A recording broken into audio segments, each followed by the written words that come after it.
Like if you have a low EQ, you're going to struggle to understand your impact. Yeah. All these are moments where you can enroll people.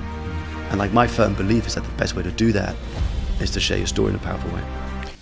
Mark Leruste, best-selling author, keynote speaker and entrepreneur who's raised millions of euros in funding during his corporate career and is now on a mission to use the same skills to inspire 1 million founders to share their story and impact the world for good.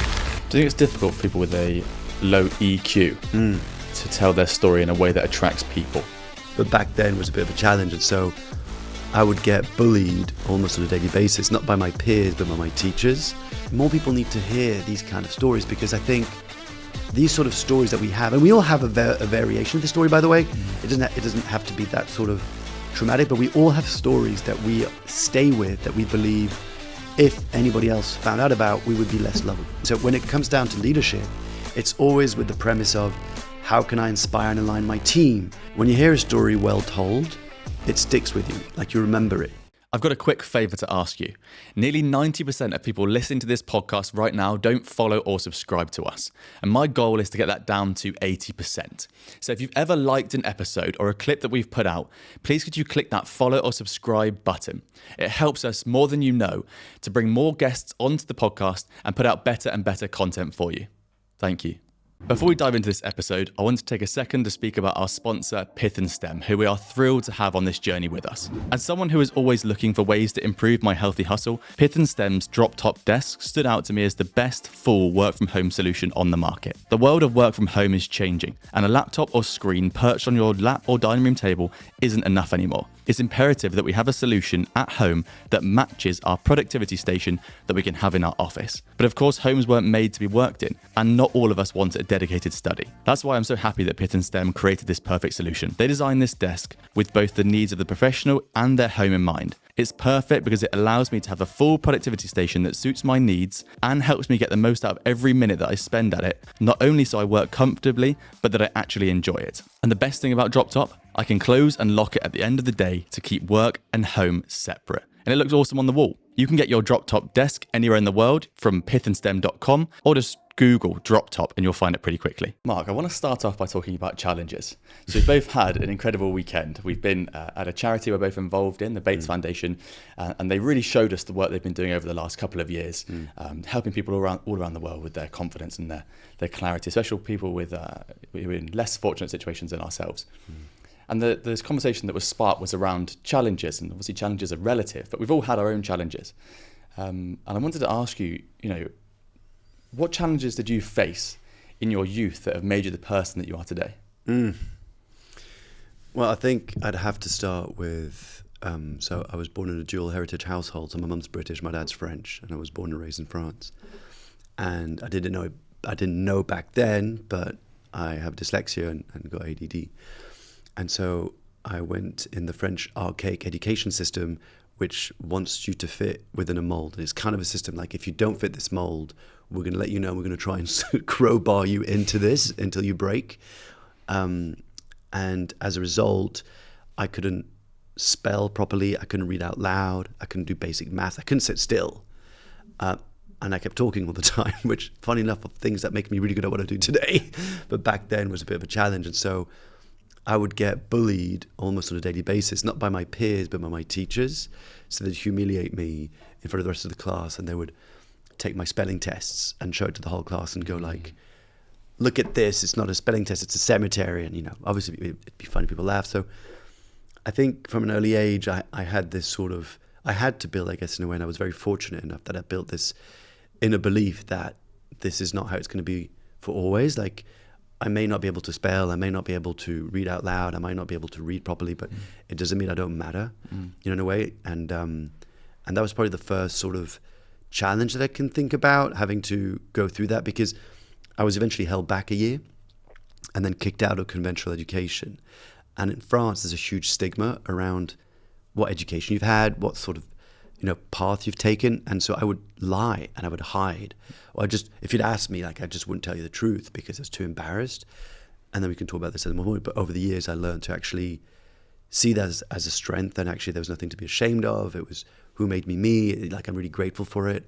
And I was able to start sharing parts of that story and the talks I gave and the kind of work that I did. But Yeah, I'd say that would be the first thing that comes to mind.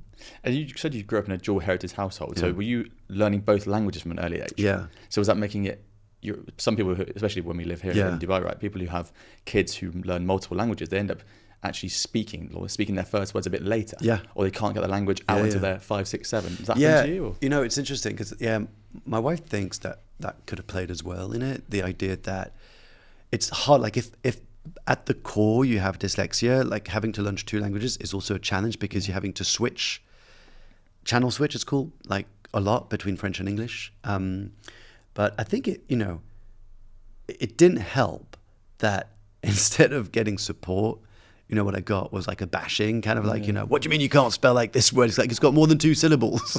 I don't do words that more than like 1 syllable, But what was interesting just on that is I really struggled at school, right? So I was like, well, I'm useless because I can't do this. But my mum was a school teacher and she used to do school plays for kids because she really loved art and theatre, and she wanted the kids to experience something like that. So she would put up these school plays, often musicals, and because she had my brother and I've got an older brother, she'd have to make sure we did something while she was doing these rehearsals, so she'd bring us along.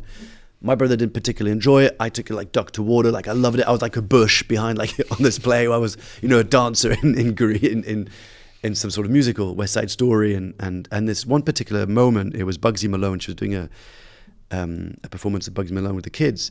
And if you're not familiar, it's basically like kids are dressed as gangsters and they've got like foam and they're singing and all this stuff. And there's a scene where there's a ventriloquist who walks in with a puppet. So I didn't even talk. There was like no words, but I came on stage and I pretended to be, and everybody's laughing and like I'm doing like all these gestures and people are laughing. And I'm like, wow, like there's a feedback, like the way I show up, the way that I am, not even without speaking, like there's this feedback, right? And then I got off stage and loads of parents and loads of friends came up to me like, oh my God, that was amazing. You should do this. And I remember it was the first time I got praised because it was like outside of the academic sort of structure, if you want. And I was like, oh, I want to do more of this. Like I want to feel more of that. And I think that's where my love for stage. And how old were you when that happened? 6 or 8. Oh, really? Yeah, okay. 6 or 8. But it's really interesting that, I was going to talk to you and be like, I presumed you were going to be a shy kid if you're getting bullied and, you're struggling with different things, but you weren't, right? No. And so you found your outlet fairly young. Yeah. Okay. Because I think you can go both ways. You can either close down and shut down and be shy, or you overcompensate. So, and it's got a cost, right? Like the class clown has a cost, and often the clown is hiding a mask of tears, behind. So I think I was overcompensated because I was like, as long as I make you laugh, like you can't catch me. It's like smoke and mirrors. It's like, course, and still to this day, I have levels of inadequacy, feeling inadequate in certain environments where, because I go back to that sort of child, like I now guest lecture at INSEAD. It's one of the top graduate business schools in the world. So I'm around some of the smartest brains in the world. Like, I've got some incredible colleagues like Loïc Sadoulé, and they're super smart. And I don't consider myself super smart. It doesn't mean that I don't feel I'm capable, but I still navigate those moments of feeling like imposter, and we just have to navigate through those things. I completely agree with that. I think a lot of us go through the same thing where we just feel like people around us are so much better than us, and that comparison becoming the thief of joy, right? Yeah. And the comparison is such an odd thing because it can drag you up, because you can get into rooms that everyone's better than you. It can really accelerate you, but equally, if you go around it the wrong way, I think it can massively bring you down. Yeah. That's really interesting though. Okay, so who was Mark at secondary school? Like what were you like? What was the person? Secondary school in France would be, how old are you? Because I'm just trying to translate to the French I'm looking system. at like 11 to like 18. Oh God. Yeah. Okay.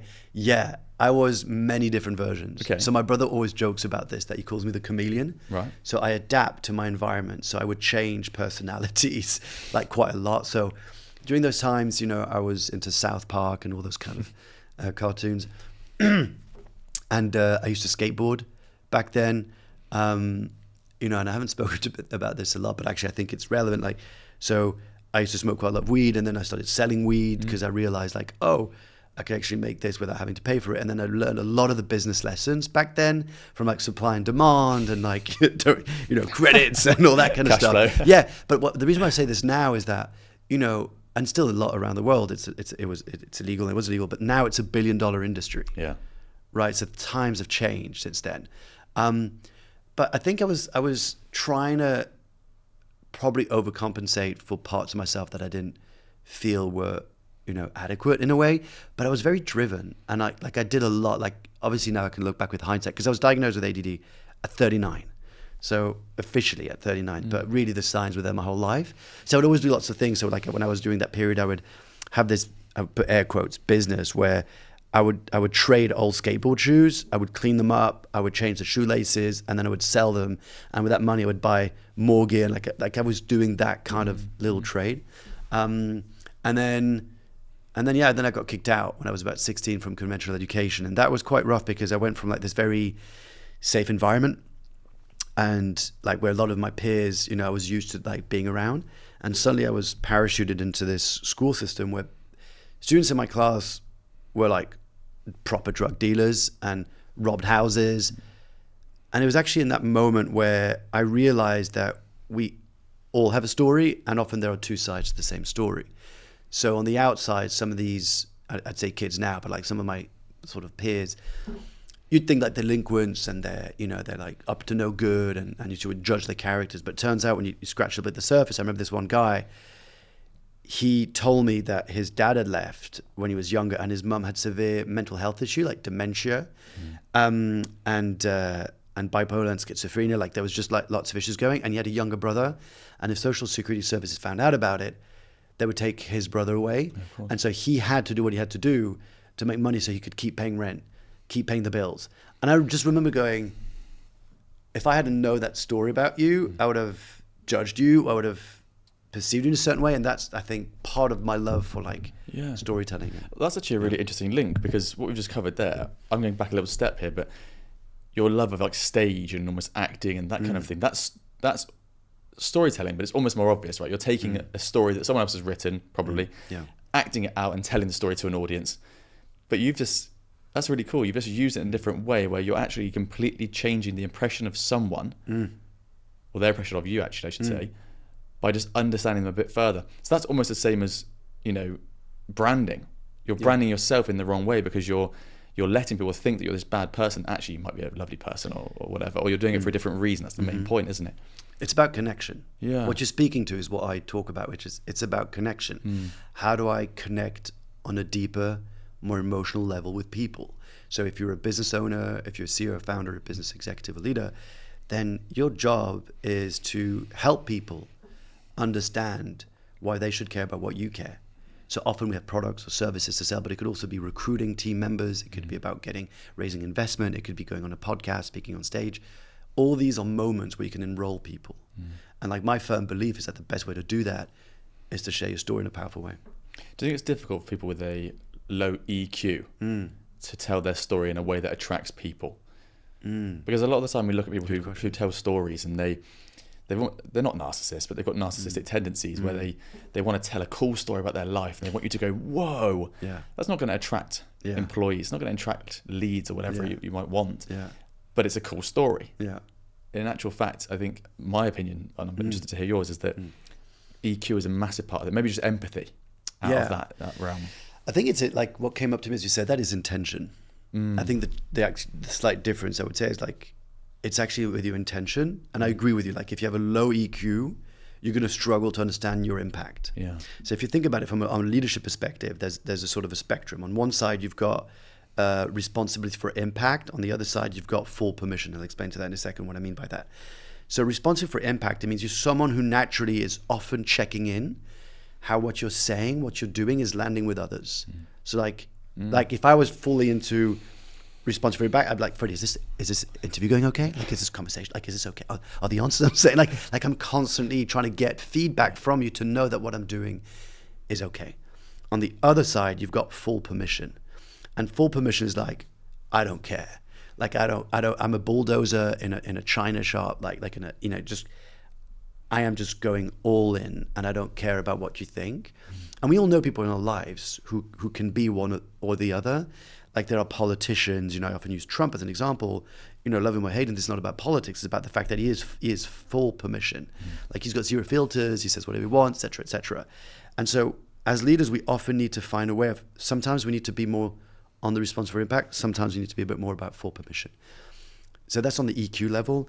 On the intention, the reason why I say this is I have a firm belief that your story should always be to serve your audience. If you're doing it in as I talk about in Glow in the Dark in my book, if you want to be able to connect with your audience on a deeper level, you need to put your audience at the center of everything you do. So the same thing about your story. You said it. Most of us have known people, or even maybe have been ourselves victim of this, or guilty of this, sorry.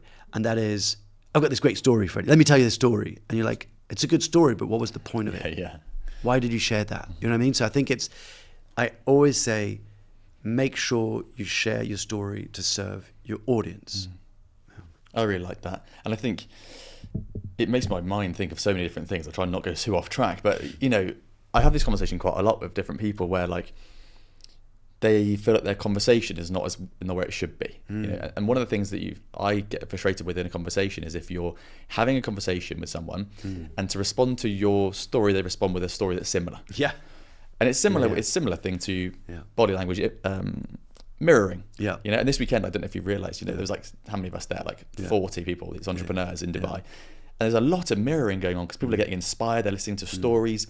Maybe they feel insignificant just talking to some people. Yeah. And you see them, put their hands on their hips and they do exactly the same. Or they touch their hair, or they lean with one leg, the other leg. And I just find all that really interesting because I think story is a word that is used a lot from everything from movies to plays, but also business and marketing. And actually, I think the level that you're talking about, and especially in the book, which we'll get to, is deeper than that. Is much deeper. There's so much included in that one word that we're seeing flashed around everywhere. And actually, there's so many levels, and you see it all the time. Did you see a clear path for yourself after school? Did I what, sorry? Did you see a clear path for yourself after school? No, like the honest truth is I'd been told so many times throughout my life that I would probably end up to no good, like not like aspire to anything quite positive. The weird thing is when I was a kid, I dreamt of being an actor.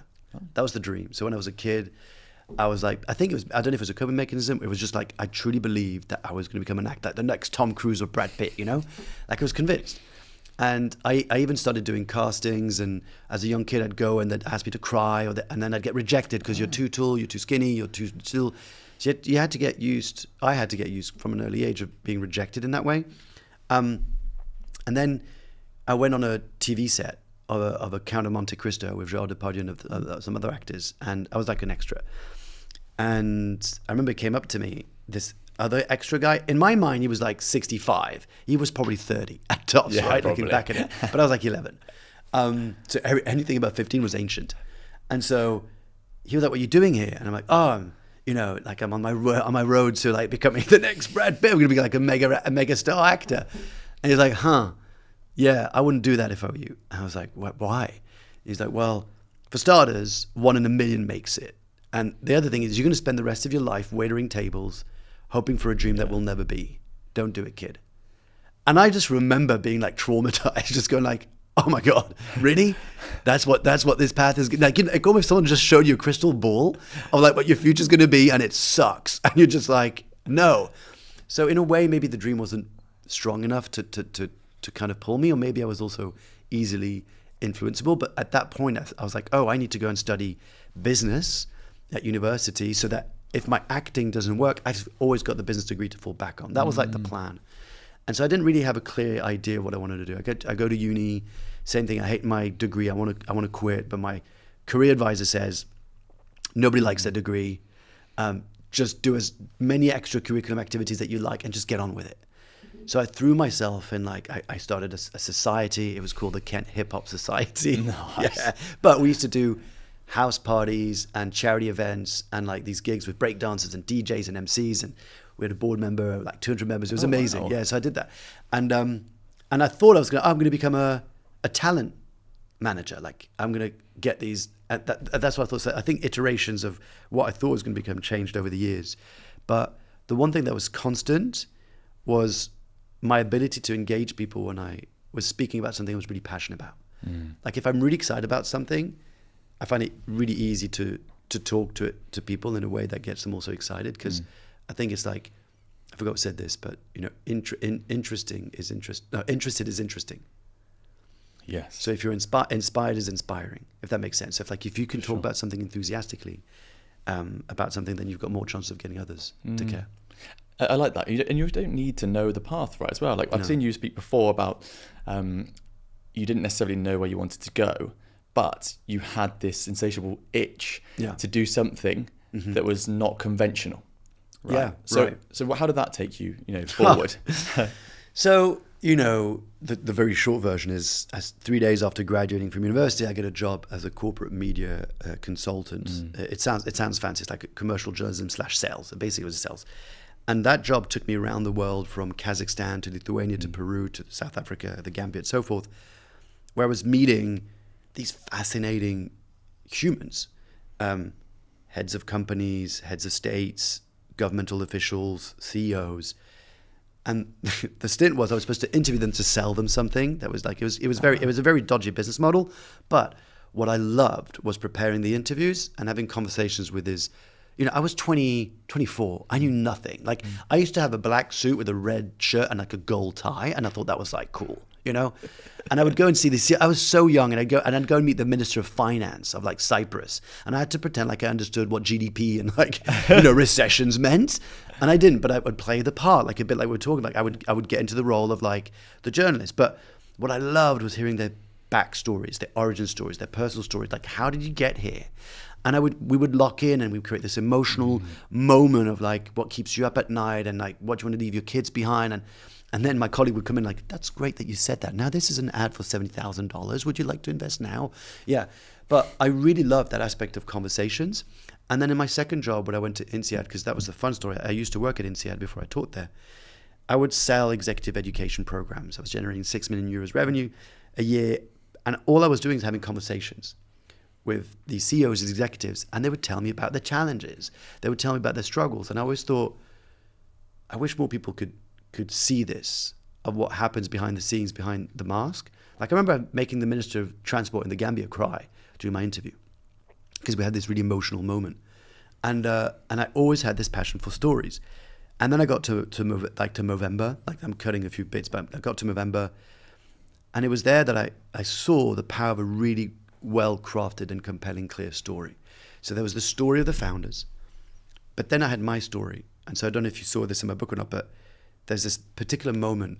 I'm launching Movember France. I joined Movember Europe, Team Europe, as employee number 3, and my job was to launch and grow the foundation across European countries. So France, Belgium, Switzerland, and Spain. And I'm launching Movember France. I'm sitting in this bar. There's a few people there, a couple of journalists, and I shared the story about Movember, how they started. I like the whole pitch kind of thing. And at one point, at the end, a hand goes up, and it's a journalist, and she's like, "That's great, Mark. But why did you join? Like, why did you quit your job? Like, to do this, it's kind of like this hairy affair. Why did you want to become a professional mustache farmer?" Effectively, is what she really wanted to say. And I remember this moment where I was like, up until that point, I always believed there is a very clear line between your professional life and your personal life, and both should be always separate.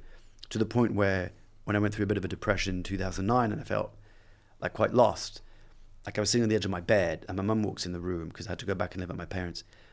And she's like, "What's up?" I was like, I think I've got depression. And she's like, "Don't tell anyone. Don't even tell your best friend, like Dennis." I was like, "Why?" She's like, "Because no one's going to give you a job." But she was really well intent. Like we've spoken about this since, and with the information she had back then, that was the best up to her knowledge to try to protect me. But so I've got that in the back of my mind, like, don't open up the floodgates. And it was in that moment, I think I decided, I said, well, I'm just going to be honest, because I wish someone was honest when I was going through this. And so I stood there and I said, look, I went through a really tough time, to the point where I just didn't want to wake up in the morning. I was motivated, like, you know me now a little bit, quite sociable and quite extrovert. I didn't want to do a lot. And I saw Movember, and like this charity where men are talking about like changing the face of men's health, with like these dudes with tattoos and like these fantastic moustaches like Mo's, And it was all very positive. It was all very like, talk to your mates and hang out with your dad and like all this kind of stuff. And it really spoke to me. And so I took part, and it gave me a sense of purpose. It really did. It gave me a sense of like, get people excited to donate for your moustache. It's very silly, but and little by little I was like, oh, what Movember provided was like a bunch of things that every organization can actually learn from, like have a clear mission, have some clear values, and give some clear guidelines on how to play. Yeah. But it literally stands for what you like, which is like authenticity, integrity, and it scratches that itch if I want to do something a bit different, but creative, but also unconventional. It's such an unconventional business model to try and, like you say, farm mustaches. Yeah, that's such a good way to talk about it. And the one thing I want to say, in case people listening wondering, when I did open up about my story in front of the journalist, I honestly thought, I was like, this is it, like career suicide. They're going to think, we're not going to give money to a guy who's got. It was the opposite. Like this one guy came up to me called Matt, and he was like, thank you so much for sharing your story. Like I'd never heard another guy openly talk like that in a public stage. And actually I'm going through something similar. I'm going to take part, I'll get my mates. And he did. And my team and I ended up raising 2.8 million euros for men's health for the last 4 years and won a bunch of awards. But the moral of the story was I saw that if I could peg my personal story to the organization's overall story and make that emotional link, it was so much stronger.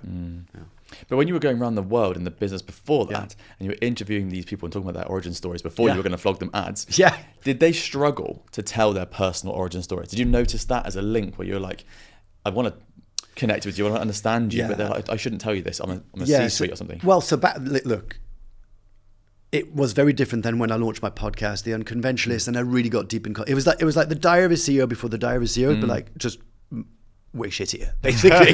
We were like no budget, it was just crap. Like what Stephen Bartlett managed to do was just like amazing. But that was like back in 2015. That was the thing. It was like, tell me about the persons in front of me in order to understand the person in front of me. Like that's what I used to do. So I used to have people cry and stuff on my show.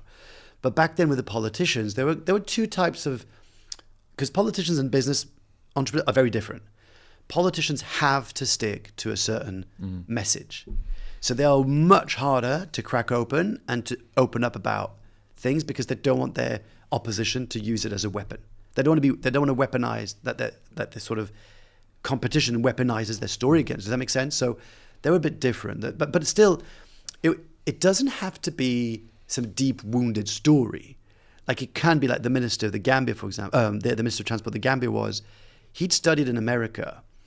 And I forgot how it was, but we were chatting and I said, did you ever think you'd see the day where an African American would be the president of the United States and become one of the most powerful men in the world? And he was just like, never in a million years. Wow. So you can talk about things that matter to you. So it's like almost like bringing personal elements to the conversation without needing to like talk about your shame and your trauma in a deep level, right?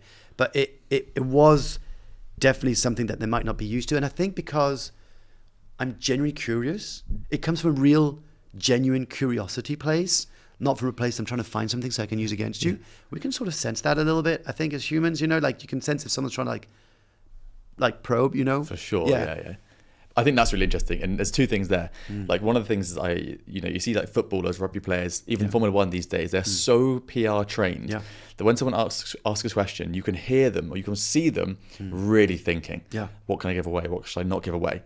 And their answers are so guarded almost. Yeah. And I think it's almost as similar in what we're talking about, people and business owners and C-suite. And a lot of time they're not sure what they should share. Yeah. They're really hiding it. Yeah. And to your point there, I think a lot of people, they worry about I'm sharing too much. Or I completely agree with you. I'm exactly the same where I just love talking to people. Yeah. And after a while they were like, but enough about me, more about you. And I'm like, no. Yeah. Let's keep going. I'm loving this. Yeah. Why did your dog die and change your life? That kind of thing. I find it really, really interesting. Before we touch on Movember, I really do want to touch on it. I want to talk about your CV from 2012. Okay. I just want to briefly interrupt this podcast so I can talk to you about Nutrition Kitchen, who have kindly sponsored this episode. As entrepreneurs who are looking to stay as healthy as possible, fueling ourselves with high quality food without breaking the bank or wasting time can be tough day to day. Nutrition Kitchen solves that issue by delivering incredible meals to your door, tailored to your diet, whether you're trying to lose weight, build muscle, or maintain balance. They change their menus all the time so you can choose from a variety of dishes and leave the monotony of meal prepping behind. Now, back to our guest. I just want to talk about it. Like, it was a viral video CV. Yeah. Talk me through it. Okay. So it's 2011 and I'm working at a job which I'm really grateful for. I had great colleagues, but I knew there was something more that I wanted to do and contribute and stuff. And I thought back then that I wanted to work in a creative agency, like an ad agency. I was like, I'm creative. Like, I come up with like silly ideas all the time. Like, I'm sure someone could pay me to do that. And I spoke to a friend of mine, Andre, who worked for Anomaly, which at the time was like a really pioneering ad agency, because they used to take shares in the clients they used to work with on the project they worked with. Like they did like Virgin, something like the Virgin Airline. I forgot what it's called, but anyway, I think they were doing lots of cool stuff. And I said, look, dude, how do I get in?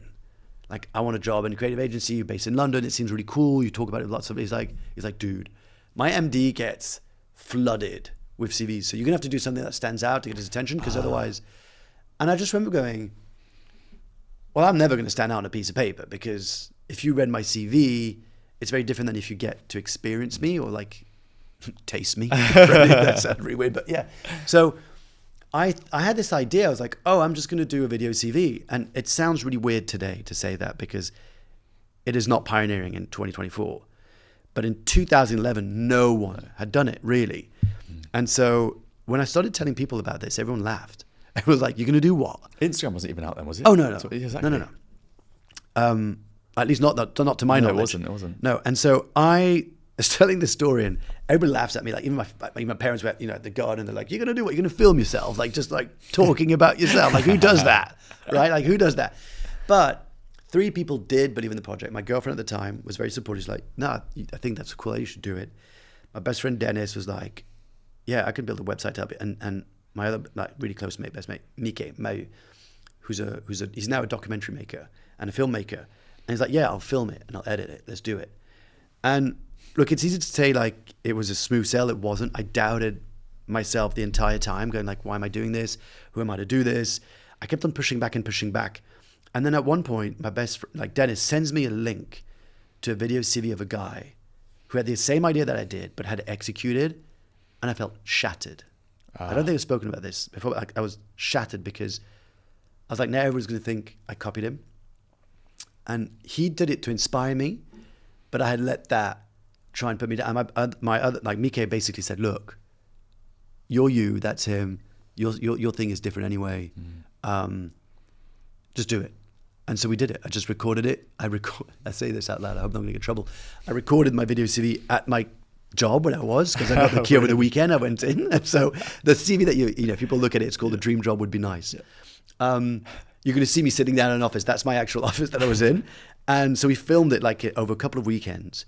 And my mate edits it, and he's a genius. And I put it up on YouTube. So I didn't know anything about virality, or I didn't know anything about, YouTube for me was still quite like recent in a way. And I remember that the tipping point when I knew that it gone crazy was when a colleague of where I worked ran into my open space with my manager in the corner and goes, oh my God, Mark, I saw your video. It's amazing. And I was just like, if people can't see them doing a hand gesture, just like, quick, stop. I'm like, oh, the video of me skateboarding when I was a kid. Like, oh, yeah, it's great, isn't it? Yeah. And so I panicked, right? And people started tweaking Oprah, Tony Robbins. Like, it was just like, it was going a bit crazy. And that video CV, I sent it to Adam Garoni, who at the time was the CEO and still the co-founder of Movember, because I'd been a Mo Bro, which is what you call people who take part in Movember, for 2 years. And someone said as a joke, you should work for Movember, like you're practically working for them for free anyway. And my friend David Arnold always said, November's the month that I catch cold and block Mark from Facebook. So I sent a tweet to Adam and I was like, hey, from One More Bro to Live, it's been honored serving you. Here's my video CV. And he said, this is awesome. Where are you based? Are you in London? I was like, no, but I could be for the right reasons. Say work for Movember, wink, wink, wink. He's like, well, let's get a meeting. And that conversation led me to get a Eurostar on Valentine's Day in 2015, get the job interview and get the job on the spot. No way. Yeah. And that's storytelling. Yeah. That's wicked. That's crazy. Okay. Which then led you to, like you said, raising 2.8 million, 110,000 men. Yeah. Fundraising. Well, men and women, because fundraisers can okay. You can sign up. It was majority men, but you can also have women who do Movember, who want to support men in their life, whether it's their dads, their sons, their brothers, their uncles. We got 110,000 people sign up, and it was a wild ride. That's wild. I love that so much. I didn't do the same thing. I can't claim to have been as cool as that, doing a video one, but I'm really proud of my last corporate job. Yeah. I knew that my CV was not going to be as strong as some people. People are just clever, right? I had a bit like a degree and a master's degree, but I knew there'd be people that were better than me. Yeah. And so I did the covering letter, and I thought I was clever doing this, like writing a story. Yeah. Because the question they asked was, talk to us about this, why this is your dream job. Yeah. And I just wrote a talk about why I want to be an astronaut. And like, whose dream job is to work in product at like a massive publishing house? Is that your dream job, realistically? Spoke about how I wanted to walk on the moon, and that was my dream job. And then I sort of transferred those skills into what I could use to them. And I just thought it was cool, but I should have done a video. How cool would that have been? No, I find that just as cool, because what you did is you walked a different path. You know, it's this, you know, it's one of the reasons why I tell people share your story, because it's the only unique thing about you. Everything else is you can copy your product, your service, you can poach your talent. Like anything else is pretty much duplicatable, whatever that's a word. But your story is unique, and so it's the thing that makes you stand out. For example, when you hear a story well told, it sticks with you. Like, you remember it. You might not remember everything, the details, but you'll remember, like, oh, that's the girl who, or that's the guy who, you know, like, it sticks in a way. So I think for you, for sure, if I was reading all these CVs about, my dream job is product because I've always dreamt of, you're like, I want to be an astronaut. But shy of that. If I have to. If I had to. Exactly. And that's genius. And to that point there, you just said, it's the same thing when we listen to podcasts or even have guests. The episodes that you remember and you'll then tell your partner over cooking in the evening or whatever you're doing, are the ones where people are able to tell stories and there's one line that stands out, like that epiphany or that aha moment. I think that, and the person that we both know is Daniel Priestley, who, whenever he does it, you're like, that's the line. I know exactly what I'm going to remember from this. And then you can try and piece together the story that he told, because it will help you with your memory. It's how we remember, really, isn't it? Yeah. Stories are the best way to remember. Can I speak to that for a second? Go ahead. Yeah. So there's one thing I say all the time to clients when we get to the final stages, is that your story sharpens as you share it. And a lot of people will see someone like Dan, because I've known Dan for 12 years. You know, a lot of people see Dan and go like, oh, he's got like these incredible stories. It's like he's got that line, you know. And he's got, you know, books. You're not in the business to sell books. You're in the business of books selling you. You know, like all these like really lovely little mantras or maxims. But the truth is, it didn't start like that. And I learned that in South Africa when I used to hang out with Trevor Noah, name dropping, before he became like this superstar. But I would see him day in and day out practice his material. And some of it would bomb, and like he would write it down, and he would go to the next club and try it out, and it would get better. And what that gave me was a unique insight in like, oh, we are so stuck up. Ira Glass, there's a video, if one day you can put that in the links in the comment. Ira Glass has this video on YouTube that everyone listening should watch. It's called The Creative Gap, I think. And the gist of it is, you have taste, and like where you want to be is up here. Like your vision of how you should sound, what it should feel like is up here. But right now you're down here. Like, for people listening to this, we've got hand up in the air and I've got the hand low, right? And because there's this gap, that's what kills most people's projects or creativity. Because you're like, I'm not there. But you've got to be embracing the suck. And like, you're going to have to go through iterations. And so when I talk about people with their stories or their lines or the moments that people get from podcasts, you get them by repeating them. Okay? Like, I remember James Routledge, he's the founder of Sanctus. And I asked him, I was like, how did you come up with your vision of putting the first mental health gym on the high street? And he said, he's like, oh, I was on a panel and we were having a chat. And at one point I just said something like, wouldn't it be cool if we could just have like the same way that we have gyms, like a mental health thing? And the whole audience was like, there was a huge moment of resonance. That's when you knew that was the line. But if you don't share it, you don't know what sticks. It's exactly like Dan's other line, which is around sharpening it in the market, not your mind. Yeah. Well, there you go. Yeah, all those. But I love that. That's really cool. I'm going to have to ask though. Yeah. Trevor Noah? Yeah. How'd you know him? So it was South Africa 2008, and I used to live there for work for that commercial job. And we went to a comedy club, and he was there. And it was a small comedy club, and honestly, he was amazing. Like, he really was very good, because I'd seen a bunch of comedy, and that's where I discovered stand-up comedy live in South Africa. And he stood apart. I just remember, like, he would own the room because he could navigate, like, talk about connection. I think what is very I think what people underestimate about Trevor's ability is to connect. And he's in a room where South Africa is a very complicated country, at best, to describe it, very complex. And you have different communities. So you'll have, Zulus, Xhosa, and like Afrikaans, and then you've got, the sort of tourists. So you've got all these different languages, and he would do a set and he would speak in almost every different language at a piece. So everybody felt seen and heard. And that was his superpower. And he was always on. Like, so anyway, and I think at that point, I think the true story is, this is world exclusive, Freddie. One of my colleagues who was working with me had a chat with him, like they had like a bit of a chat. And so then we started hanging out with him, and we ended up having like the same sort of friends of circles. So like one of his longest friends and comedy writing partners, David, was also back then there. And so we used to go to Braai's are barbecues in South Africa. So he was there, we'd hang out, and then I would bump into him at like political rallies. So people don't know this, but you know, as a comedian, it was quite difficult to make a living. So one way that he was making money was to go to these political rallies and like introduce or even like companies introduce the CEO of Vodacom, or like go to like the Premier of Gauteng and like introduce that part. And so we'd bump like, hey, how are you doing, man? Like, what are you doing here? And like, we had like a chat, and he was really like, and he was, you know, I really want people to, because I saw him on the Diary of a CEO recently, and I wrote a comment on it. I was like, his trajectory is nothing shy of like amazing and inspiring, but it's earned. Like he was back then, he was such a hard worker. Like that's the thing, like you can't fake that. Like you can't cut corners. Like he just worked really, really hard, and he kept going. And he's super authentic even now, right? He just tells the story that as it is. Yeah, we're not friends anymore now. Like this is, okay. I'm sure he doesn't know who I am now. Oh, let's like, move 100%. on then. Yeah. No. Like that was back then. But that's wicked then. But he did inspire me he did inspire me in that way, which I now bring to my work and clients. It's like, you're going to have to be okay with knowing that whatever first iteration you have, it's not going to be perfect. It's not going to be the way it's going to be sounding like, you know, but eventually you will. I think it's brilliant. I want to touch on Movember, if I may. Yeah. Just because obviously all the stuff we're talking about here, I think is so interesting. The story side of it is so powerful. How did you use that? Because you had your experiences before, plus the people that you've met and the knowledge that you gained. How did you use that in your role at Movember to help, you know, 110,000 fundraisers to share their stories and support a cause? Because, you know, it is so difficult to get men to talk about health, bar fitness, health in general. So how did you use everything you'd learned to do that?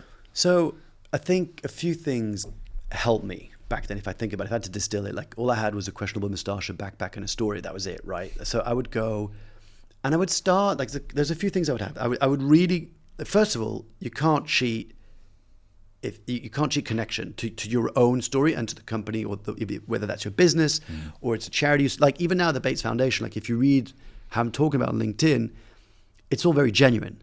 Like I'm not bullshitting people. Like I'm like, this is really awesome. It's like if Bill Gates and Richard Branson had a club, and like pretty much it, right? And so you've got to first and foremost really believe in the product or the service that you're trying to talk about.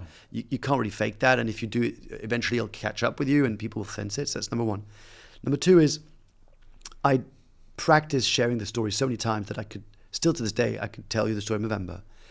Then the other thing is, we touched about this before, is I connected it on a personal level. So I had a very personal reason why I believed in this. But the thing that I don't often mention or talk about is that I started sharing personal stories of other people. So I would meet people. Like I remember this one particular guy. I was in Paris, and we met up in a bar, and we were having a chat. And he basically is like, had testicular cancer when I was a bit younger. I've only got one testicle, and he started, because someone's quite curious, and I think generally can make people feel quite comfortable to open up. He started telling me about the challenges of what it's like to have one testicle. Like if I go out and meet someone, and we go back home, and when I take my trousers off, I don't know if they're gonna laugh, if they're going to be shocked, if they're going to be freaked out, if they're going to walk out, if they're going to stay. And I remember thinking, man, more people need to hear these kind of stories, because I think these sort of stories that we have, and we all have a variation of the story, by the way.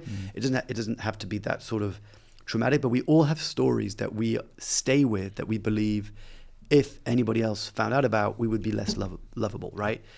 I know it sounds a bit woohoo, but you can talk from CEOs to any sort of organization. Everyone goes through this.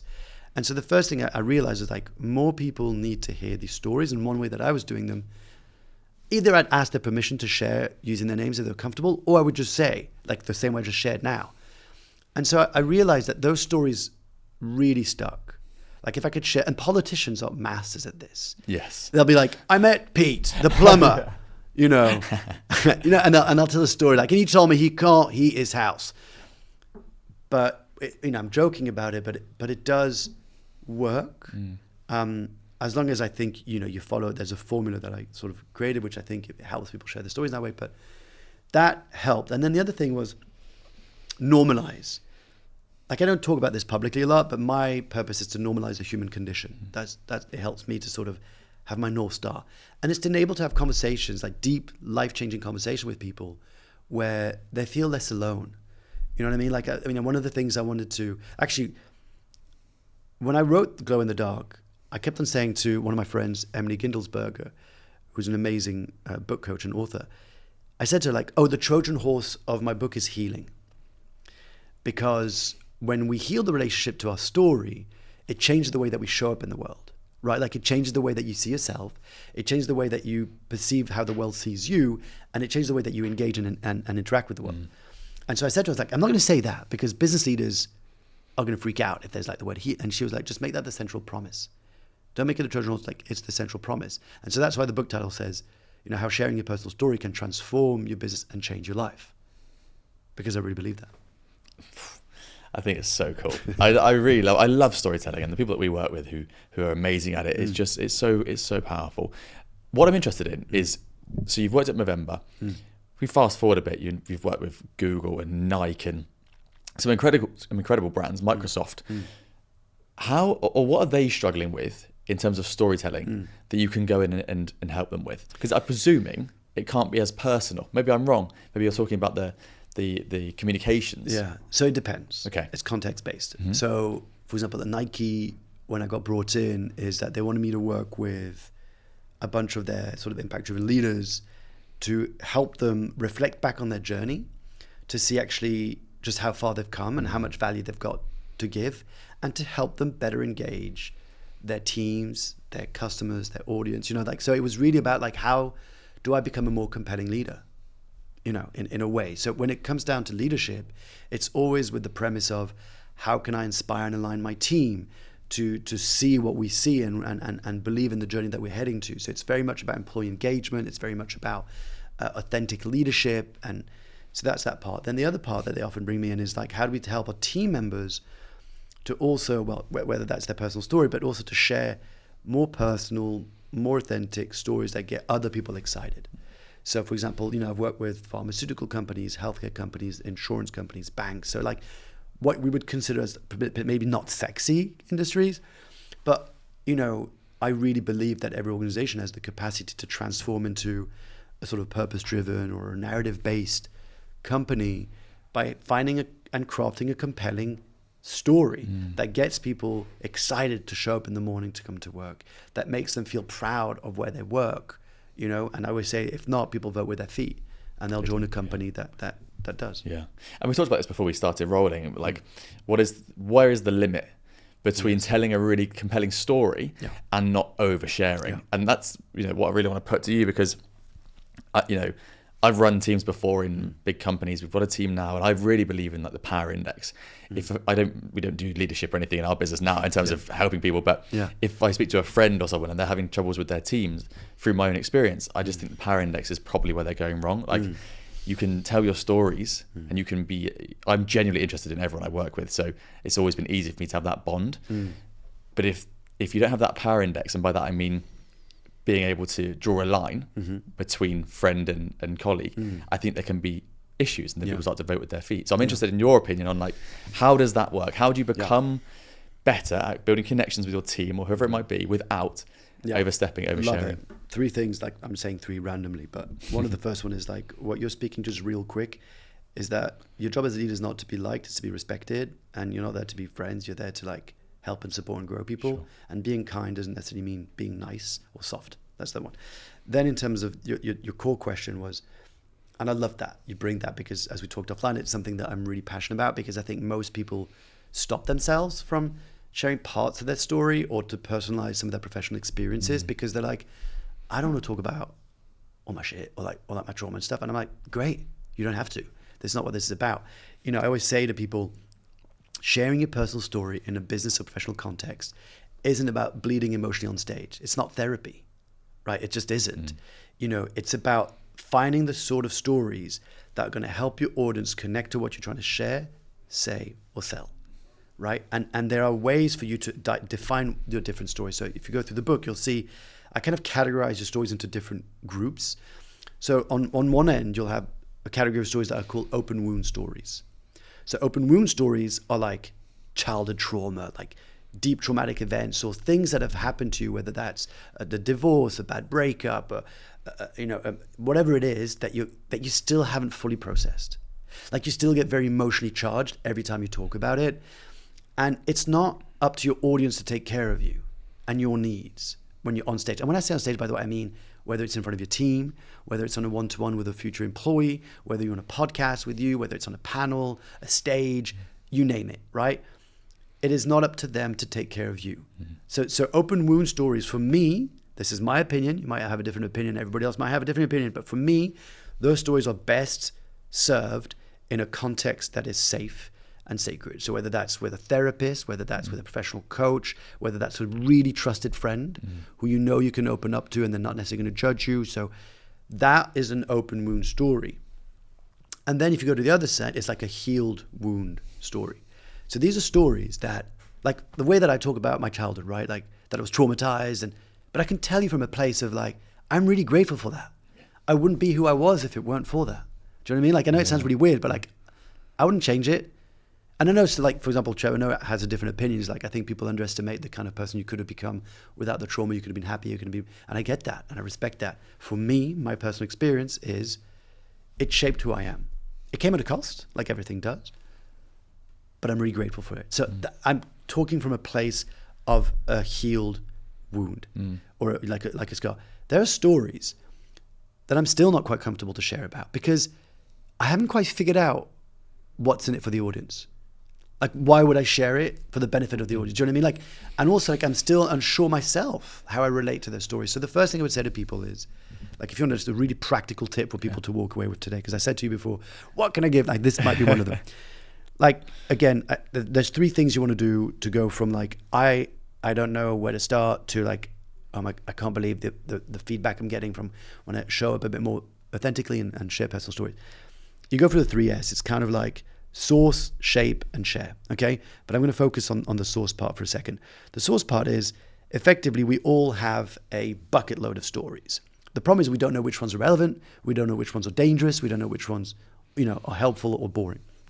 So the first exercise you do is you go through, and when you buy my book, you could download the assets, but it's called the River of Life. You can do this whether you get the book or not, but the River of Life is effectively, you map out all your stories from birth to date, your professional and personal highlights and lows.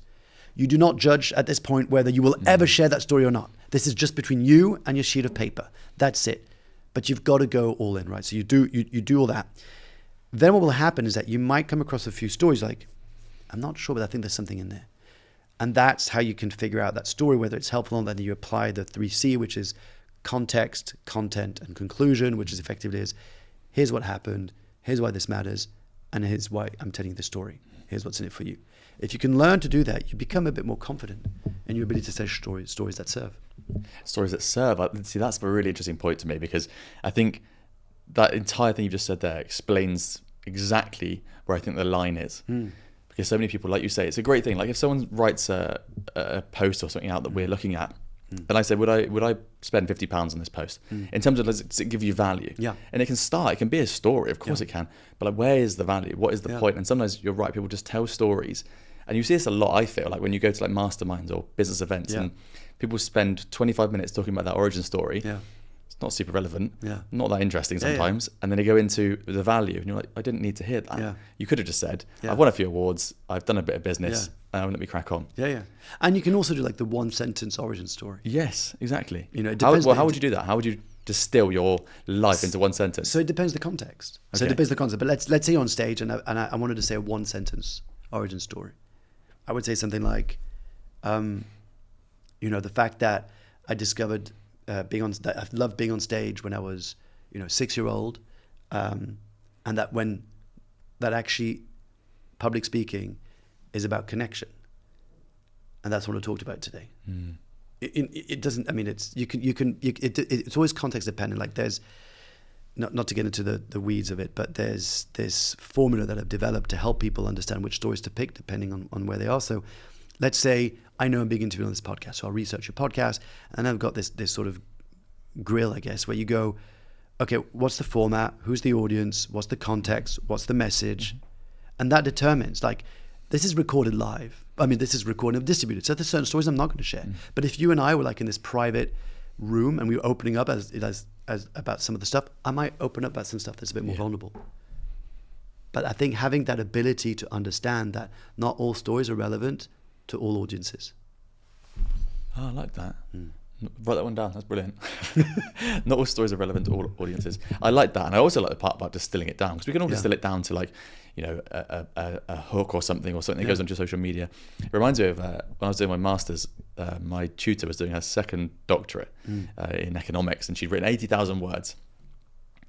And to hand it in, she had to be able to, I think she had to give it into the moderator, and she could only use something like 20 lines of A4, and she had to distill down 80,000 words into that. And I remember thinking, like, you know, when you were speaking then, how would you distill your life or your stories that are so core to you down into something smaller, but that you hit the nail on the head before I even asked it? They're not always relevant. Yeah, and I know we're running out of time, so I'm just going to say this real quick. There's a trick, I guess, if you want, or a tip that you can use, that I use when I craft my keynotes. That is when I go through my story bank. So the whole idea that you do the river of life is to try and distill and find your stories that you can put. So I used to call it your story ATM. I think it's more like a story vending machine. So like whether you ask me a question like, hey, do you have any clients who you know who've got who used to be really scared about sharing their stories, and then they shared it and then they had some great results. I go B14 and I'll pull the story of Daniel. Like, you know what I mean? So you've got these stories ready that you can pull out. That's one of the benefits of doing the work beforehand. And I think if you do that, you understand that it is your duty as a leader, as a business owner, as someone who wants to serve and help, to make sure that stories that you're sharing are relevant and have a point. Have a point, exactly. And as we're going forward in this world where there's so much more AI, there's so much more, what's the best way to say it? Almost numbness. Yeah. I think people really struggled in 2022 because ChatGPT came out in December 21. No, sorry, December 22.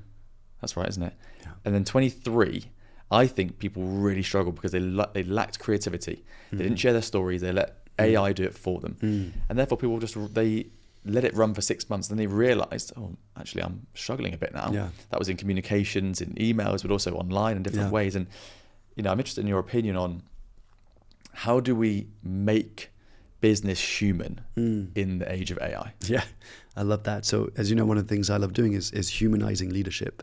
So what I say is, like, in an age of digital AI, we now need more than ever human leaders, because those who can connect on an emotional level are the only ones who are going to win in this world. Because like everything, you can almost start smelling now Gen AI, like, you know, the way that, I don't know if you've noticed that. Like when there's a copy, like even a comment now on LinkedIn, for example, I'm like, you did not write that. Exactly. Like 100%, you know what I mean? And so we are very attuned as humans to something that's inauthentic. We just are. It's probably our negativity bias that we are always looking out for danger signs to survive, that if we feel like something doesn't feel quite right, we kind of switch off. So if you want people to pay attention, then you're going to have to find ways to bring a little bit more of that humanity in what you do, you know? And only your story can do that, really. Yeah. Interesting. Because then it links, to me, it always comes back to making sure you're not oversharing, you know, and like what is that difference? Because we were speaking earlier as well about influencers share their stories. Actually, this is a good point. So influencers share their stories. They get really big in terms of following on a social media platform. They then sell courses or products they don't believe in, but give them some sort of affiliate revenue, or they've started some sort of course, whatever. How do you, when you're working with people, I know you don't work with influencers, you work with, you know, business leaders. How do you ensure that the value they're giving is something that should be shared, and they're not just building an audience based on they're getting a bit of attention, it feels good, those vanity metrics? Yeah, so it's slightly different in my context, because I work with people who typically have built seven-figure sort of service businesses typically. So they come to me because they've been operationally sound. Like their business is running, they've got a small team, or they've got a bigger team that they work. It's like the two audiences I serve are like the, you know, the CEO founders and sort of the Fortune 500s.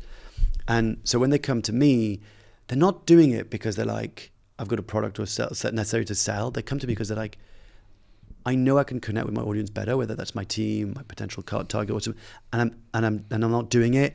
And I've been told I should be sharing a bit more about my story, but I don't see how it's relevant. I don't see what parts are relevant to this thing. But my team are like, we need to put you forward a bit more. And I don't know, dude. I don't want to talk about my childhood. And so they often come to me with those fears. And in fact, over the years of interviewing, the hundreds of people on my podcast, I realized that most people had no idea how powerful the story was. In fact, if they did, they wouldn't be sitting on it, right? And so I would ask, like, is this the first time you shared your story? They're like, yeah. I was like, why? And I collected this data. And over the years, I started noticing patterns. Like, there are 9 story blockers. And I talk about it in my book. Did I mention I write a book? No, but like, there are 9 story blockers, right? Yeah. That everybody goes through. So it's kind of like, I don't understand why storytelling even matters. I don't see why personal storytelling matters. I don't see how my story is relevant. And you go through these sort of almost like negative bias towards storytelling. And what they realize is that actually they have stories to share. They just had completely overlooked them, or they hadn't connected the dots. Like, one of my favorite things to do when I work with a client is to not only give them that space so they can open up and talk about stuff that they might have not in the past and see how it might be relevant to what they do today and where they want to go, but it's to give them that permission. It's to give them that permission to be able to say, there's this thing that up until now I've never really shared because I didn't know how to, and it didn't feel safe, and I didn't see why. But now I see it, and I've seen this over and over again. Donna O'Toole, I don't know if you Donna O'Toole. Yeah. So she was one of my clients. And when I saw her starting to share a bit more of a backstory, like on podcasts and on stage and stuff, and she wrote a book, it's mind-blowing. But it's about learning what are the stories that, again, are safe to share, I feel comfortable to share. And the last thing I'll say, because I know I've gone on a rant, is that to go back to your point about, I think Brené Brown said this,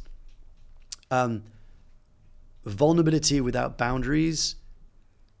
It's like sharing a story without boundaries isn't being vulnerable, it's dumping all your shit on somebody. Yes, exactly. I think that's a really, really nice place to finish, because I think what we need to, people listening, and all of us actually need to remember, is that storytelling is it's not a marketing tool.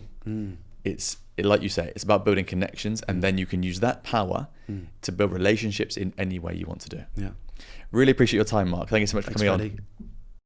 If you like these episodes, feel free to subscribe to our Healthy Hustle newsletter below, where you'll get behind the scenes information from our guests, as well as from the studio operator who helps us create these cinematic episodes. It's also full of business advice and tips, and it will help you join the community of healthy entrepreneurs.